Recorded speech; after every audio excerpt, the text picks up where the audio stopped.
생명으로 깨어 살면 복을 받습니다. 이 말씀을 증거하겠습니다. 여러분, 증거하지만 혜긴 목사님은 15살 때 죽을 병에 걸렸습니다. 죽을 병에 걸린 순간에 그는 주님을 만났습니다. 주님을 만나고 주 안에 생명이 있음을 기억합니다. 내가 아플 수 없는 존재인 것을 깨닫습니다. 그리고 생명을 붙들고 얼마나 애를 써서 이 땅의 육체의 고난을 벗어나는지 모릅니다. 땅의 문제를 벗어났습니다. 하늘의 거룩한 임재 가운데서 승리하고 병도 고쳤습니다. 뿐만 아니라 일생 동안 질병과 상관없는 승리의 길을 걸어갔습니다. 그의 가정은 풀어졌고 그의 사역은 정말로 놀랍도록 많은 열매를 거뒀습니다. 지금까지도 많은 영향력을 가진 사람이 되어서 하나님 말씀을 전하고 있습니다. 생명으로 깨어 산다는 것은 우리에게 절대적으로 필요한 일입니다.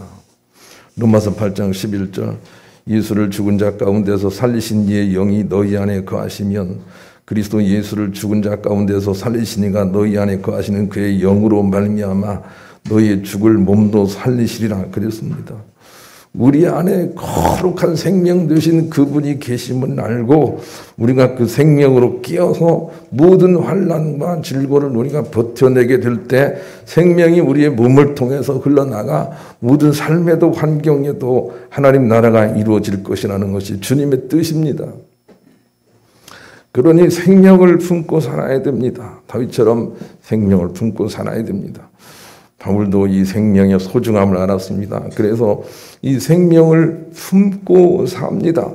사방으로 우겨쌈을 당해도 쌓이지 아니하고 답답한 일을 당해도 낙심하지 아니하고 핍박을 받아도 버림받지 아니하고 거꾸로 들림을 당해도 망하지 아니하고 내 안에 있는 이 보배이신 생명 때문에 나의 죽음이 선포되고 그리고 나아갔더니 하나님의 생명이 죽을 몸도 살리시고 그리고 모든 환경에도 나타났습니다. 그런 삶을 바울이 산 것입니다.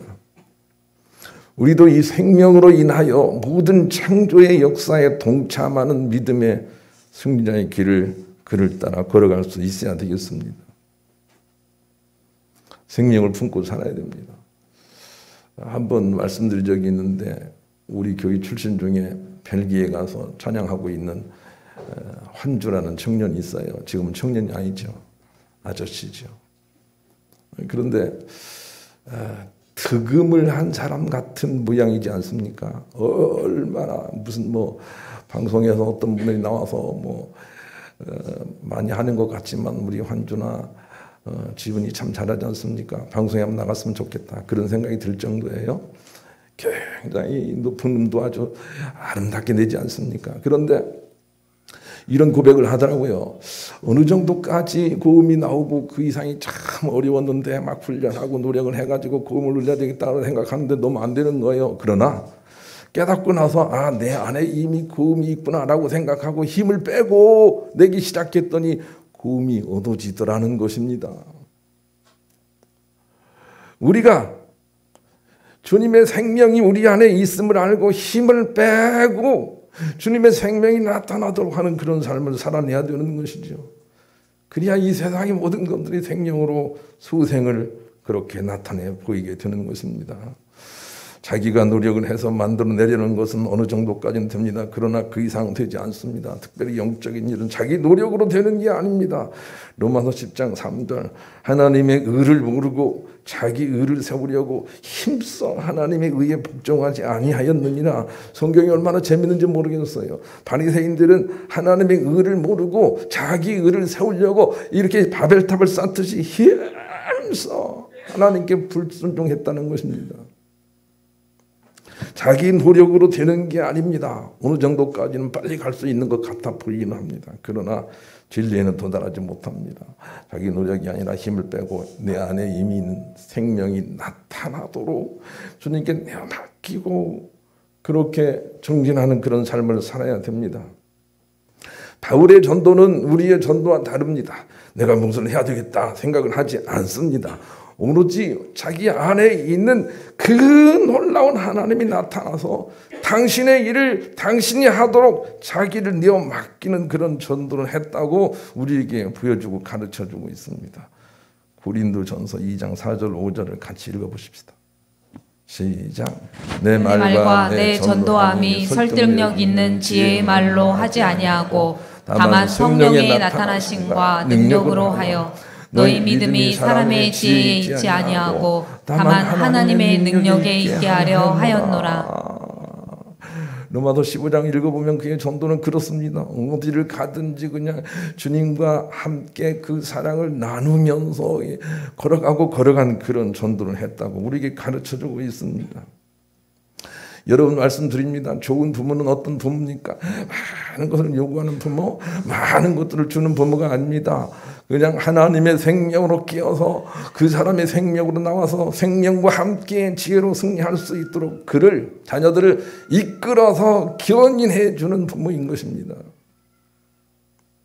좋은 교인은 어떤 교회입니까? 세상이 자기 옳은 대로 자기 행복을 향해서 달려가고 있는데 그렇게 해서는 영원한 생명에 이룰 수 없다는 것을 알고 그들을 영원한 생명에 끼어있는 교회가 바른 삶을 통해서 그들을 견인하여 주께 돌아오게 하는 일을 해야 되는 것이죠. 그게 좋은 교회라고 할 수가 있습니다. 좋은 전도도 마찬가지입니다. 내가 생명으로 깨어 있어서 생명 아닌 것들이 흔들리지 않으므로 생명의 소중함을 세상 사람들에게 보이면서 걸어가는 것입니다. 그것이 하나님께서 원하시는 성령으로 끼어 산 삶이 되는 것입니다. 하나님은 시종 일관 변함없이 우리에게 생명이 되어 우리를 붙들고 계셨으며 예수님은 그것을 알게 해주시려고 생명의 떡이 되어 이 땅에 오셨고 성령님은 그것을 깨우쳐 주시려고 말할 수 없는 탄식으로 우리를 기도하는 분이시다. 이 삼위 하나님에 대한 이해가 오늘 본문을 통해서 우리에게 드러나 있습니다. 본문을 한번 읽어보겠습니다. 시작. 진실로 진실로 너희에게 이르노니 믿는 자는 영생을 가졌나니 내가 곧 생명의 떡이니라. 그렇게 가르쳐주고 있습니다. 예수님이 이 땅에 오셔서 하신 일을 우리가 요한복음을 통해서 잘 배우고 있습니다. 우리가 먼저 알아야 될 것은 하나님은 영원하신 선과 사랑으로 영원 전부터 우리를 붙들고 계셨던 분이라는 것을 깨닫는 게 중요합니다. 요한일서 1장 5절 요한의 깨달음에 참여해 봅시다. 같이 읽읍시다. 시작. 우리가 그에게서 듣고 너희에게 전하는 소식은 이것이니 곧 하나님은 빛이시라 그에게는 어둠이 조금도 없으시다는 것이니라.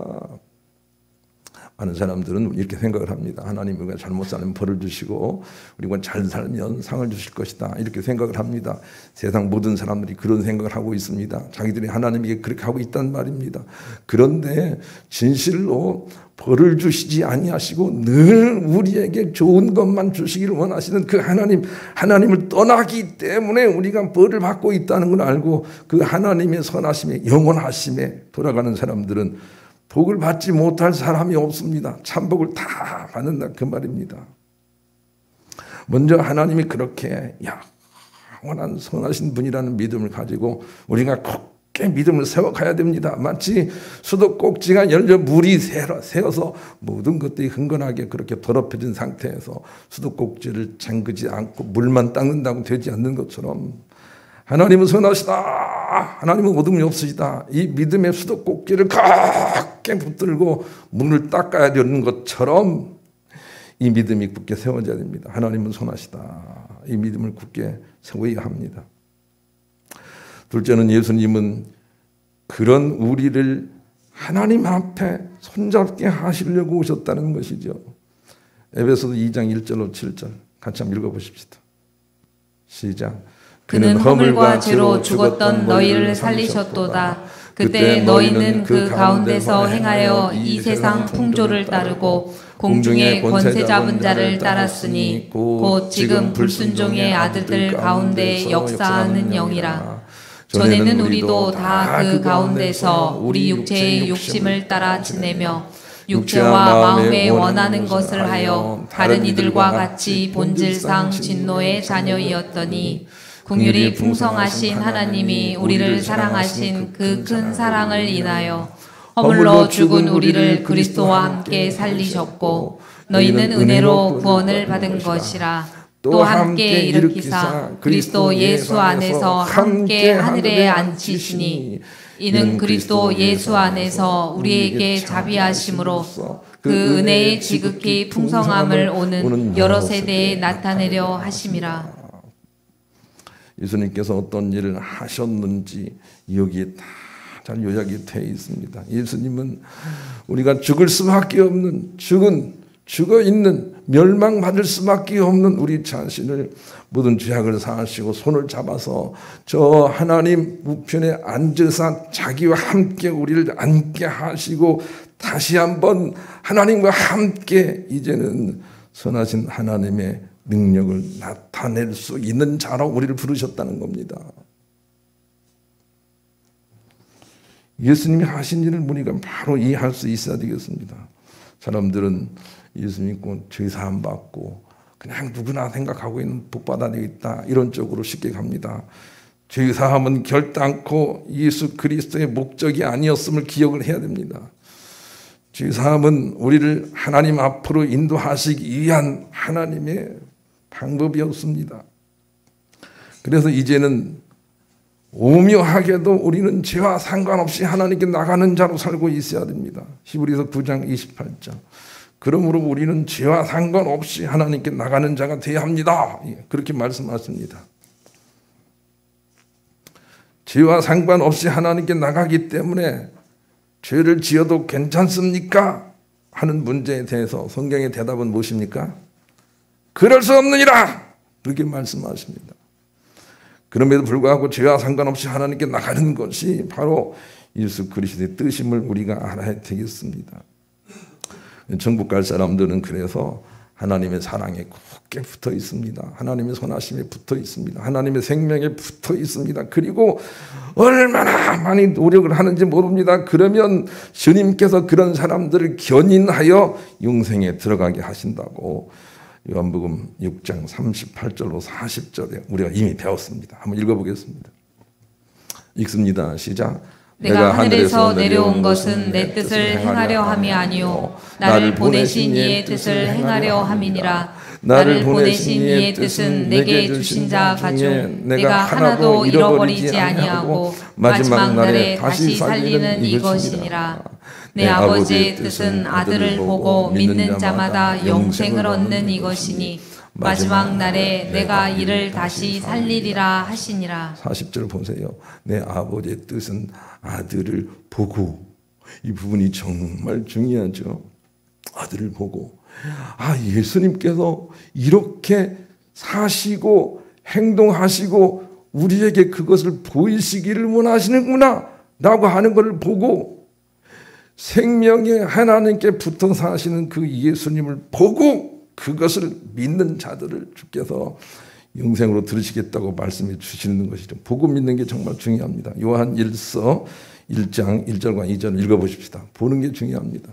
시작. 태초부터 있는 생명의 말씀에 관하여는 우리가 들은 바요 눈으로 본 바요 자세히 보고 우리의 손으로 만진 바라. 이 생명이 나타내신 바 된지라. 이 영원한 생명을 우리가 보았고 증언하여 너희에게 전하노니 이는 아버지와 함께 계시다가 우리에게 나타내신 바 된 이시니라. 예수 그리스도의 십자가와 사랑의 방법으로 살지 않는다면 그것이 결단코 99%까지는 성공할 수 있어도 100% 들어가지 못한다는 것을 우리가 봐야 됩니다. 여러분 보이지 않습니까? 주님의 방법 외에는 승리가 아니라는 걸 보이지 않습니까? 예수 그리스도가 보이신 그 길을 우리가 보고 그리고 이 길의 승리를 알고 따라가야 되는 것입니다. 그리고 예수님처럼 자기는 없으시고 생명의 하나님으로 늘 깨어서 혹은 다윗처럼 살아가야 됩니다. 그래야만 승리할 수 있다는 것을 알고 믿는 것이 믿음인 것이죠. 그래서 우리도 생명의 하나님을 예수님처럼 바라보기 시작해야 됩니다. 그게 길입니다. 생명의 하나님을 예수님처럼 붙들어야 됩니다. 그것이 길입니다.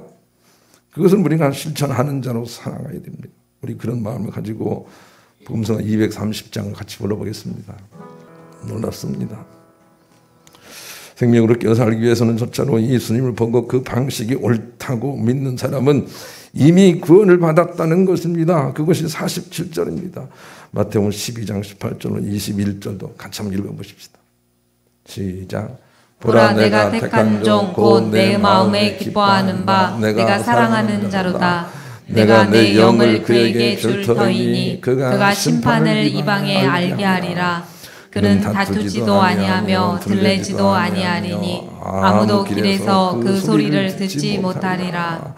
상한 갈대를 꺾지 아니하며 꺼져가는 심지를 끄지 아니하기를 심판하여 이길 때까지 하리니 또한 이방인들이 그의 이름을 바라리라 함을 이루려 하심이니라. 이 예수님 방식이세요. 예수님은 어떤 원수나 할지라도 대적하고 더 강한 힘으로 눌러서 고쳐서 이기려고 하시지 않았다 그 말입니다. 그것이 승리의 길이 아니라 그 말입니다. 오히려 오른밤을 치면 왼밤도 돌려대며 십자가와 사랑의 길을 걸어가는 것이 결국 승리다 라고 하는 것을 보이시기 위해서 오셨고, 그것을 보고 믿는 자들이 이미 영생을 가졌다고 말씀을 하시는 것입니다. 예수 그리스도의 길이 승리의 길이라는 걸 알고 실천하는 것입니다. 나는 그래서 우리 교회 젊은이들에게 촛불 집회 가지 말라고 여러 번 얘기를 합니다. 촛불로 이긴 촛불은 또 다른 촛불이 나와서 또 촛불을 만들고 더 강한 횃불을 만들고 그렇게 된다는 말입니다. 태극기 집회도 가지 말라고 합니다. 태극기 집회로 이기면 또 다른 뭐가 나오고 또 다른 깃발이 나오고 한단 말입니다. 그렇게 이기는 것은 주님의 방식이 아닙니다. 예수 믿는 게 아닙니다. 그저 하나님의 생명을 품고 가는 것입니다. 남들이 나에게 손가락질하고 욕을 해도 생명을 품고 그들을 오히려 축복하는 것입니다. 그 길을 가는 것입니다. 거기에 길이 있다고 우리에게 가르쳐 주십니다. 혹은 간디와 같이, 혹은 리빙스턴 같이, 혹은 만델라와 같이 그런 길을 가는 것입니다. 간디에게 이런 이유가 있습니다. 너희들이 영국 사람이든 정부 사람이든 어떻든 너희를 괴롭게 하고 힘들게 할지라도 맞대어 싸우지 말아라. 그냥 맞자. 이렇게 말을 하면서 걸어가자고 하는데, 혈기왕성한 사람들이 간디를 따르면서도 아닙니다. 어떻게 맞고만 있습니까? 우리가 죽어나갑니다. 라고 하면서 몽둥이와 총을 들기 시작했습니다. 일부가 들었습니다. 그러나 간디는 저래서는 이길 수 없는데 하고 탄식합니다. 예수님의 길이, 십자가의 길이 쉬운 길이 아님을 우리가 알아야 됩니다. 그러나 예수님의 길만이 승리의 길이라는 걸 우리가 알고 믿게 될 때 주의 생명이 우리 가운데 있다는 걸 우리가 기억을 해야 되겠습니다. 바울처럼 우리의 삶이 그렇게 돼야 합니다. 바울은 누가 대장으로 때려도 그냥 감옥에 넘어도 어떤 일이 있어도 생명을 품고 그냥 걸어갔습니다. 그랬더니 지나온 모든 길에 열매가 있었던 것입니다. 바울은 생명을 가진 사람이었습니다. 우리는 힘들고 어렵지만 죽을 때까지 이 길을 걸어가야 됩니다. 그게 예수 믿는 사람입니다. 우리 그런 마음을 가지고 복음성가 74장을 함께 불러보겠습니다. 두 번째는 이 생명이 튼튼하게 해서 바로 서도록 말씀을 먹고 또 먹어 자라나며 살아야 된다는 거죠. 그래서 생명의 떡 말씀을 하십니다. 베드로후서 3장 15절 18절은 같이 읽겠습니다. 읽습니다. 시작. 또 우리 주의 오래 참으심이 구원이 될 줄로 여기라. 우리가 사랑하는 형제 바울도 그 받은 지혜대로 너희에게 이같이 썼고 또 그 모든 편지에도 이런 일에 관하여 말하였으되 그 중에 알기 어려운 것이 더러 있으니 무식한 자들과 굳세지 못한 자들이 다른 성경과 같이 그것도 억지로 풀다가 스스로 멸망에 이르느니라. 그러므로 사랑하는 자들아 너희가 이것을 미리 알았은즉 무법한 자들의 미혹에 이끌려 너희가 굳센 데서 떨어질까 삼가라. 오직 우리 주 곧 구주 예수 그리스도의 은혜와 그를 아는 지식에서 자라가라. 영광이 이제와 영원한 날까지 그에게 있을지어다. 18절 오직 우리 주 곧 구주 예수 그리스도의 은혜와 그를 아는 지식에서 자라가라. 이렇게 말씀하십니다. 그러니 우리가 계속 예수 그리스도를 아는 지식으로 넘쳐서 우리 자신은 죽고 주님으로 사는 데 이르도록 자꾸 자라가도록 말씀을 드려야 된다는 그 말입니다. 지난주에 제가 한 분을 식사하면서 얘기를 듣고 깜짝 놀랐어요. 어떤 사람들이 와서 성경 공부하자 그래서 지적 호기심이 있어서 성경 공부하러 들어갔더랍니다. 갔더니 뭐 6달인가 7달인가 하도록 등록을 하고 누구에게 성경 공부하는 거 가르쳐주지 말라고 얘기를 하는데 우리에게 와서 얘기를 한 것입니다. 그래서 우리가 그것 신천지다라고 얘기를 해서 만류를 했습니다. 여러분, 아직도 우리가 다른 것들에 미혹당할 수가 있습니다. 기억을 해야 됩니다. 주님의 생명, 주님을 아는 지식으로 튼튼하게 자라서 흔들리지 않도록 해야 됩니다. 많은 미혹이 있을 것입니다. 흔들려서는 안 되겠습니다. 그리고 아주 우리가 장성하게 자라가야 되겠어요. 히브리서 5장 14절에 우리가 장성한 믿음을 가지도록 자라라고 말씀해 주십니다. 그래서 흔들림이 없어야 되겠어요. 많은 미혹이 있고 그 결과는 얼마나 처참할지 알아야 됩니다. 우리 가용섭 집사님이 딱 부러지게 이렇게 말하더만요. 거기 따라가면 유황불로 내려가. 이렇게 얘기를 하더만요. 그래서 이분이 참 대단하다라고 생각을 했어요. 따라가면 유황불로 걸어갑니다, 여러분. 다른 데 가면 안 됩니다. 오늘 신문의 글을 여러분에게 읽어드리고 싶습니다. 남북 분단 70년을 맞으면서 남북 간 이질화 현상은 갈수록 심각해지고 있습니다. 대북 지원 단체 관계들은 이대로 두면 남북이 인종마다 달라질 것 같다고 했습니다. 대북 단체 간부 A씨는 여자가 시집가서 10년만 살아도 생활 습관과 문화가 친정집에서 시집의 것으로 바뀌는데 남북은 70년을 따로 살지 않았느냐 하며 지금 남북은 정말 모든 게 다르다고 했습니다. 탈북자 김철진 씨는 한국에 온 지 2년이 넘었지만 아직도 개그 콘서트를 보면 왜 웃는지 이해가 안 된다며 회사의 남측 친구들에게 북한 코미디를 보여줬더니 웃지 않고 아리송한 표정을 짓더라고 했습니다. 분단의 장기화가 웃음 코드까지 이질화시킨 것입니다. 지난 2007년 남북은 공동으로 드라마 사육신을 제작했습니다. 남한은 자본을 대고 북한의 톱스타들이 대거 출연했습니다. 남북에서 공동 방영을 했는데 북한에서는 방영 시간에 거리에 사람이 없을 정도로 인기가 높았지만 남한에서는 시청률이 2%에도 못 미쳤습니다. 영화에 대한 남북 주민들의 눈높이와 평가가 완전히 다른 것입니다. 분단 70년 세월은 같은 민족의 외모마저도 바꿨습니다. 기무라 마스히코 일본 아오야마 가쿠인대 교수의 조사에 따르면 1940년 당시 북한 20대 남성의 평균 신장은 163cm고 남한은 162cm였다고 합니다.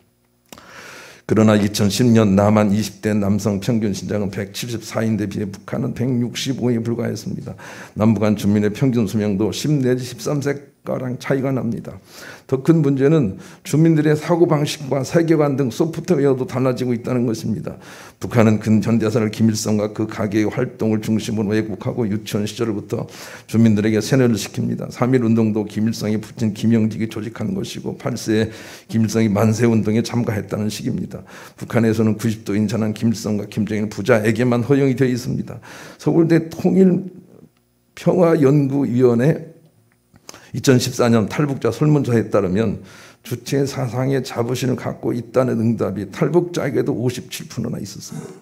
북한을 떠났지만 주체 사상을 버리지 못하고 있는 것입니다. 최근 하나원에서 탈북자를 상대로 강의한 A씨는 100여 명의 탈북자에게 사람이 살아가는 데 있어서 사상이 중요한가 아니면 생활이 중요한가 라고 질문했더니 90% 이상이 사상이 중요하다고 여전히 손을 들더라고 했습니다. 나는 이 글을 여러분에게 왜 읽어드리는가 하면 우리가 예수 그리스도에게서 바른 믿음을 존속받아 그 믿음을 순결하게 지켜내지 못하고 있고 다른 미혹으로 넘어가고 기복신하고 넘어가서 그래서 시간이 흘러가면 교회가 교회라는 이름은 있지만 전혀 괴물 같은 다른 교회가 돼 있다는 것을 말씀드리고 싶은 것입니다.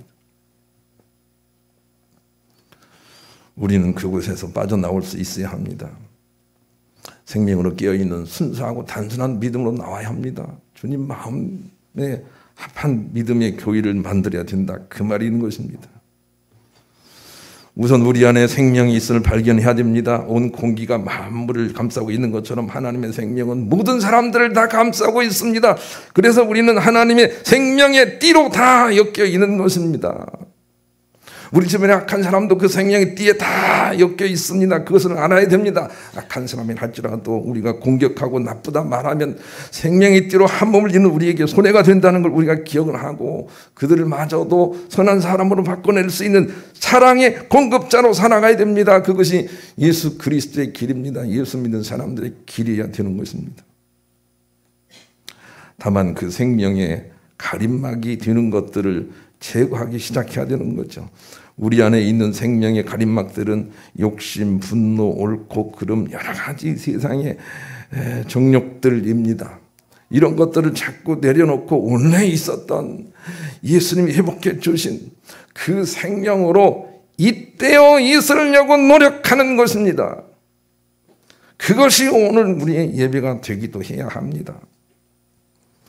그래서 생명이신 하나님과 우리 사이에 아무런 장애가 없을 때 그 생명 우리를 통해서 활발하게 일을 하실 것이고 그 나타남은 우리 주변에 하나님 나라가 되어 모든 풀림으로 역사하게 될 것입니다. 이런 일에 우리가 쓰임받아야 됩니다. 그게 우리의 사명이고 예수 믿는 사람들의 길이라고 주께서 우리에게 가르쳐 주십니다. 힘들고 어렵지만 생명 되신 그분을 떠올려 보십시오. 생명 되신 그분으로 덮으십시오. 그리고 그분과 함께 가서 맞대어 싸우지 말고 생명의 언어를 던지고 돌아오십시오. 그러면 그분이 풀어내십니다. 이런 삶을 우리가 살아야 예수 믿는 사람이라고 오늘 예수님께서 순수하게 우리의 믿음의 회복을 위해서 말씀하고 계십니다. 힘들고 어렵지만 생명을 늘 품고 떠올려 사셔서 다윗의 축복에도 참여하고 바울의 승리에도 참여하는 여러분 될 수 있기를 우리 주님의 이름으로 간절히 축원합니다.